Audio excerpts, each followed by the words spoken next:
وقت المعلم السوري يفتح عنده الشغل. اوف، واخيرا دق لي المعلم، صار عندنا شغل وبدي اروح اشتغل. السلام عليكم معلمي وتاج راس. وعليكم السلام، اهلين يوسف. اهلين معلم، انا فايت على الشغل. هوب قبل ما تفوت صار عندنا سيستم جديد لانه نحن سوريين. ايش هاد؟ غريبة والله. يا يوسف الدوام كان بسوريا من 9 ل 9 وهلا صار عندي هيك. عم ليش يا معلم؟ يوسف بسوريا هيك عم يشتغلوا ولأننا سوريين نحن لازم هيك نشتغل. ايه وغيره. وبالنسبة يا يوسف لاستراحة الساعة 10 والساعة 4 بدي احط قارمة هون واكتب انه التغت. العمى نحن بتركيا ولا بسوريا؟ مشان استراحة الغداء الساعة، لأنه بسوريا نص ساعة تضامنا معهم، كمان عملتها نص ساعة وغداك معك بتجيبه. الله اكبر، بس ما تقول لي الاجرة كمان مثل سوريا. أنا زلمة صاحب تقوى وإيمان وبخاف الله وعندي ضمير، وهنيك عم يعطوا $60 وأنا تعطيك الدبل $150.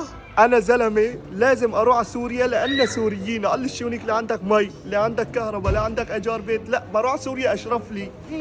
على راحتك، أنت لأنك سوري وأنا سوري حبيت أفيدك، بس شكلك أنت منك رايد تستفيد. الله ييسر لك يا مومو.